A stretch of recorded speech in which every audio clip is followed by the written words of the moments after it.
Everyone's driver swing is bad until you learn this right here. It's something so simple, yet nobody coaches because it kind of goes against the manual books. But I've tested this myself. I've asked students to test this also, and we have all seen brilliant results. So let's jump right into making your driver golf swing just as good as your iron golf swing. So if you are new to the channel, thanks for tuning in. I'm Harry, a golf swing specialist, posting content like this to help you improve those swings and lower those scores. So if you find this driver tip useful for your golf swing, I'd recommend subscribing to the channel and turning that bell icon to all and ringing it. And finally, we are so close to hitting 100,000 subscribers on this channel. So it would be awesome to have you on board this journey to helping me reach my first big milestone. So to begin with, whenever we set up to the driver in the normal manual book sort of position, it would be with the heel directly in line with the golf ball. That's to help us obviously get that upward attack angle into the golf ball and see a much better, higher penetrating flight. Now, of course, we want all those things for driver, but there's one thing in particular that this can discourage. It can discourage a neutral setup position. So let me give you the example. If I just move this golf ball and tee away for now, and I just set up in a neutral position, I'm imagining that ball position's directly in the middle. Now from this position here, in order for me to be able to get the driver towards where the golf ball would be for this club, or where the normal position would be directly in line with the heel, what would I move to get the club to that position? I would move like this. So what am I doing there to move the driver to the golf ball? If I just start to relax, what am I moving there? You can see this from the side-on view here. What's going on here? Well, as I start to move my driver forwards, because the golf swing works on a big circle, that's encouraging the driver to obviously move a little bit to the left. So if my driver's moving to the left, have a look at what my shoulders do. My shoulders start to open up. If I relax even more, my hips start to follow this. Have a look again. Everything starts to open up. So if you're someone that's really struggling with either a big pull to the left or a big slice to the right, this is the reason. Yes, we want to be able to hit up on the golf ball. We want to get that great contact, etc., etc. But if the driver setup isn't working, you're never going to be able to do those things efficiently. So we, as golfers, need to be able to find a reliable setup position that's going to allow us to square everything up and give the best possible chance of us hitting the golf ball straight. Then from there, we can worry about hitting the ball higher, getting better launch, and obviously more distance. So if I was just to try the complete opposite in my setup, what would happen then if I was to move my driver further towards the back of my stance? What would happen? The driver would go back to neutral when it sort of reaches around the middle of the stance point here, as you can see from both angles. And then as soon as I start to move this, I'm just going to move further towards the golf ball.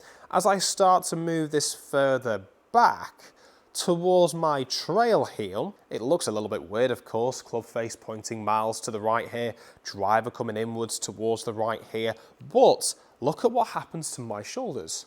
My shoulders begin to go from a neutral position to more of a closed position. They start to close down. Look what also happens here if I really start to relax the body. My hips start to follow.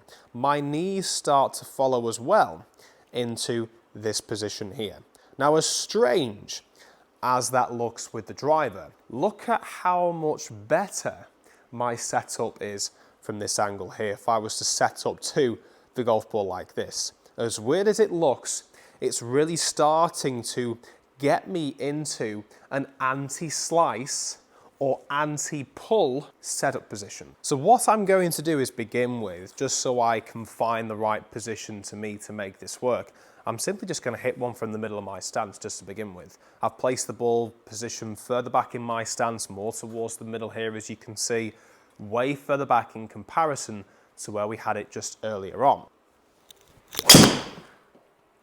Okay, so that one there The golf ball has started right. Yes, it's curved a smidge a bit to the right as well, but it's much less, interestingly, than the shot I hit before. We can see there, big difference between the two.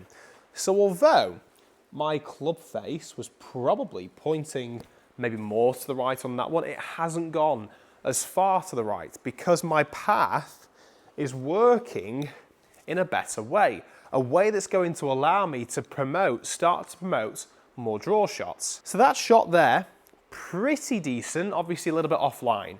We want to start getting them to work the opposite way before we start to get that upward launch. So to do this, we're going to add in the bonus tip. Bonus tip is the way we start to release the golf club. So many golfers, when it comes to irons, they will set up to the golf ball and really start to compress it. They'll get their hands working ahead, and we can see there with driver, it's just game over. We've moved the ball position further back to allow for a more neutral setup. That's going to help with the path. Now we want to control the club face. We want to get that working in your favor.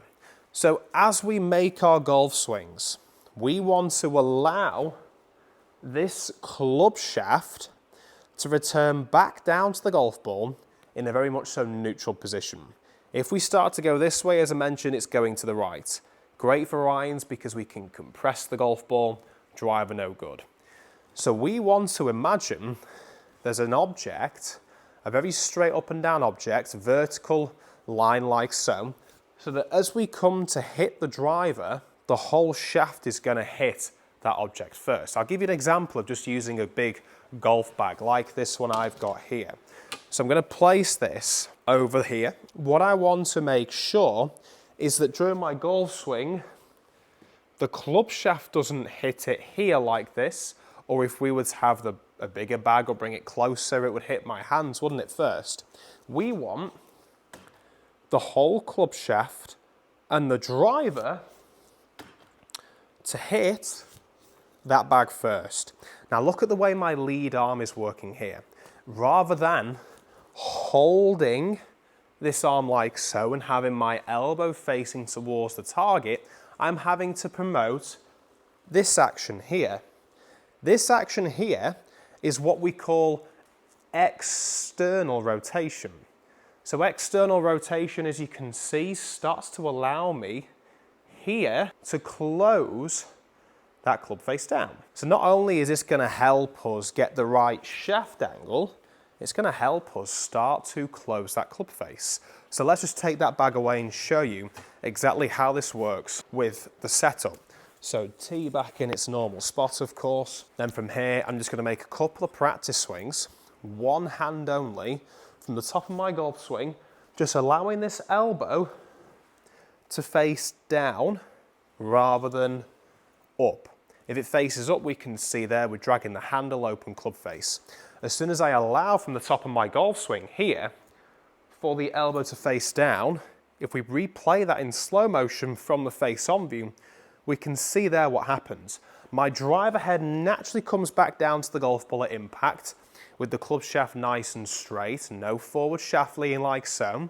And then from there, we can see it starts to release over. So if we can form that action with this new setup, we're going to hit them much straighter. So as I practice this, I practice this one hand from the top of the golf swing, letting go like so. Just simply doing that action there. You can start to speed this up from rotating that arm over like so.